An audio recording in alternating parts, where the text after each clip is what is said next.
Olá, eu sou Cole Rausch e eu quero começar esse vídeo fazendo uma pergunta. Quando você escolhe uma ação ou um fundo imobiliário para investir, como você toma essa decisão? Você escolhe porque viu uma reportagem dizendo que aquela empresa é promissora, porque alguém recomendou, porque aquele ativo subiu muito nos últimos meses e parece estar em uma tendência de alta? Ou porque você realmente analisou a qualidade daquele investimento? A maioria dos investidores acredita que investir bem significa encontrar aquela ação que vai multiplicar de valor nos próximos anos, encontrar a próxima grande empresa antes de todo mundo. Mas essa visão está completamente errada. Na prática, construir uma boa carteira não significa descobrir qual será o próximo investimento que vai explodir de valorização.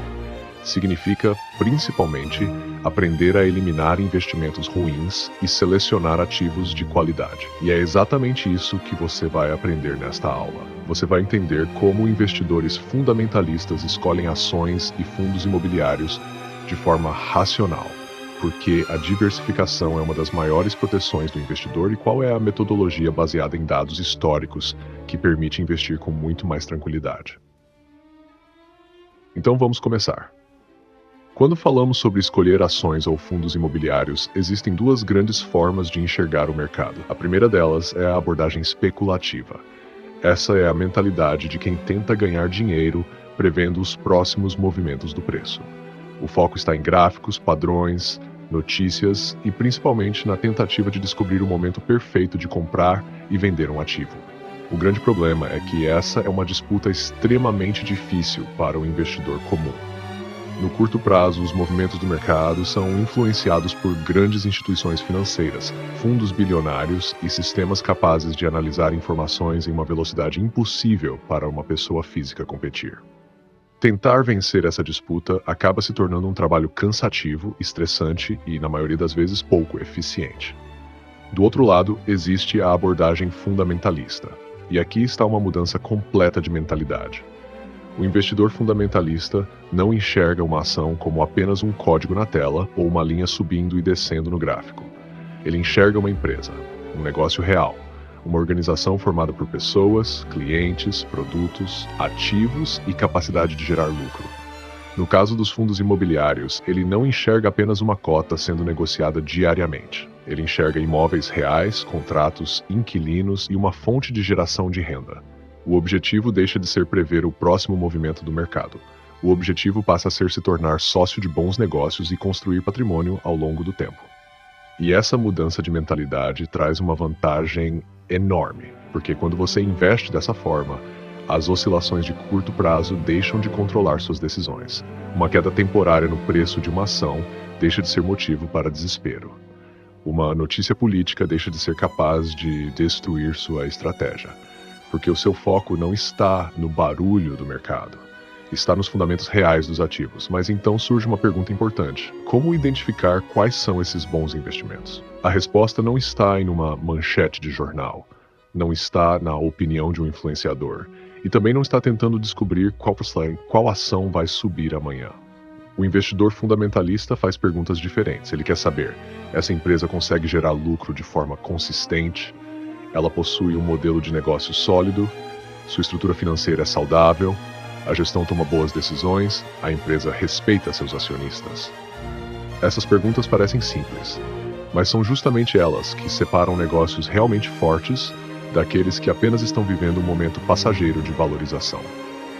E para responder essas perguntas, nós usamos critérios objetivos. Cada critério funciona como um filtro. A ideia não é escolher investimentos baseado em opinião. A ideia é analisar dados históricos e encontrar características que, ao longo do tempo, estiveram relacionadas com melhores resultados. E aqui está um ponto importante. Nós não estamos tentando prever o futuro. Ninguém consegue fazer isso. O que fazemos é analisar o passado para encontrar padrões que aumentam as probabilidades de sucesso no futuro. É como usar estatística a nosso favor. Um exemplo disso é o filtro de tempo de IPO. Quando analisamos empresas pela quantidade de anos que elas estão listadas na bolsa, encontramos uma diferença bastante interessante.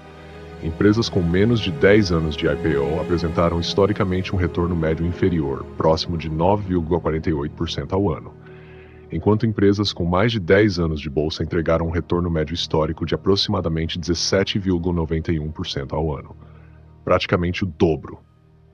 E esse é apenas um exemplo de como filtros objetivos conseguem separar grupos de empresas com características diferentes.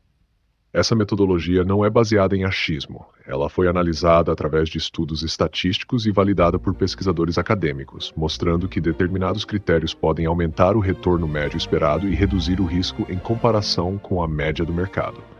Mas existe um problema: mesmo usando os melhores filtros possíveis, ainda estamos lidando com o futuro. E o futuro é imprevisível. Uma empresa pode parecer excelente hoje e daqui a alguns anos enfrentar um problema completamente inesperado. Pode surgir uma nova regulamentação, uma mudança tecnológica, uma crise econômica ou qualquer outro evento que ninguém conseguiu antecipar. E é justamente por isso que a diversificação é tão importante. Imagine um escultor trabalhando em um grande ninho de bloco de mármore. Quando ele olha para aquela pedra, a escultura já está ali dentro. O trabalho dele não é criar algo do zero, é remover tudo aquilo que não faz parte da obra final. Nos investimentos, o processo é muito parecido. Nós não estamos tentando encontrar uma única empresa perfeita, nós estamos usando critérios para remover os negócios mais fracos. Eliminamos aqueles que possuem baixa qualidade, resultados inconsistentes ou características que historicamente estiveram relacionadas a piores desempenhos. E depois desse processo, permanecem apenas aqueles ativos que possuem qualidade suficiente para fazer parte da carteira. Mas mesmo uma boa análise não elimina completamente os riscos. Por isso, precisamos entender uma das ideias mais importantes dos investimentos: a regra dos grandes números. Imagine que você jogue uma moeda apenas 3 vezes. Existe uma boa chance de o resultado ser 3 caras ou 3 coroas. Se você olhar apenas para essa pequena amostra, poderia chegar à conclusão errada sobre aquela moeda. Mas agora imagine jogar essa mesma moeda 1000 vezes. Com uma quantidade muito maior de tentativas, o resultado começa a se aproximar da probabilidade real. A matemática aparece. E nos investimentos acontece exatamente a mesma coisa. Você não precisa acertar todas as empresas da sua carteira. Na verdade, isso é impossível. O objetivo é ter uma quantidade suficiente de bons ativos para que a estatística trabalhe a seu favor. Vamos imaginar uma simulação.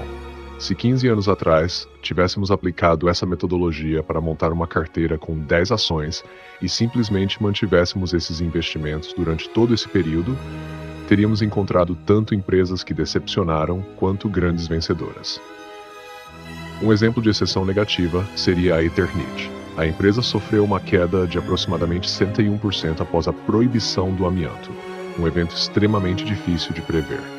Mas ao mesmo tempo tivemos um exemplo extraordinário de sucesso: a WEG, uma empresa que valorizou cerca de 1.474% nesse período. E aqui está um dos maiores segredos do mercado: as perdas são limitadas. Uma empresa ruim pode cair até 100%. Mas uma empresa excepcional pode multiplicar seu valor várias vezes. Ela pode subir 200%, 500%, 1000% ou até mais. E são justamente esses grandes vencedores, os chamados outliers positivos, que podem transformar completamente o resultado de uma carteira. Nesse exemplo, uma única grande empresa foi capaz de compensar várias outras que tiveram resultados inferiores e fez a carteira superar o mercado em mais de 3 vezes. E o mais interessante é que esse mesmo comportamento aparece em diferentes mercados. A lógica funciona tanto para ações brasileiras quanto para investimentos internacionais, como stocks e REITs. Por isso, o papel do investidor não é tentar prever qual empresa será a próxima grande vencedora. Isso ninguém consegue fazer com consistência. O papel do investidor é construir uma carteira diversificada, formada por bons ativos, e dar tempo para que a estatística faça o seu trabalho. Por isso, uma carteira com algo entre 10 e 15 ações de qualidade já permite capturar esse efeito da diversificação. E existe um detalhe fundamental: você precisa permanecer investido, porque muitas pessoas conseguem escolher boas empresas, mas acabam destruindo seus resultados ao venderem no primeiro momento de dificuldade. Uma grande empresa pode passar por períodos de queda, pode enfrentar momentos de pessimismo, pode ver seu preço cair mesmo enquanto seus fundamentos continuam fortes. E vender nesses momentos significa abrir mão justamente do maior potencial de valorização. Lembre-se, no curto prazo existe muito ruído, existe medo, existe emoção, mas no longo prazo os fundamentos tendem a prevalecer. Perceba que o foco nunca foi encontrar uma empresa perfeita. O objetivo sempre foi construir uma carteira composta por diversos bons investimentos e permitir que a matemática trabalhe a seu favor. Se você lembrar de apenas 3 ideias desta aula, que sejam estas. Primeiro, você não precisa acertar todas as escolhas.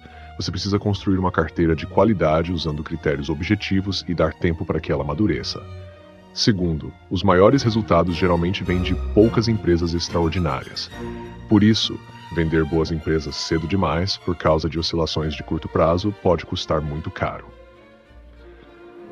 Terceiro, investir bem não significa seguir notícias, emoções ou recomendações aleatórias. Significa criar um processo consistente, aplicar esse processo com disciplina e manter o foco no longo prazo. Depois que esses critérios estão definidos, o investimento se torna muito mais simples. Você não precisa passar horas todos os dias procurando novas oportunidades. Você não precisa acompanhar cada notícia do mercado. Você apenas aplica os seus filtros, verifica quais ativos continuam atendendo à sua estratégia e mantém a disciplina. E esse é justamente o poder de um método. Ele tira a emoção da tomada de decisão e coloca a lógica no controle. Agora, se você quer entender exatamente como aplicar esses filtros na prática para analisar uma ação ou um fundo imobiliário, assista ao próximo vídeo que está aparecendo na sua tela. Lá eu vou mostrar o passo a passo para transformar essa teoria em uma estratégia real de investimento. Sucesso, um grande abraço e até a próxima aula.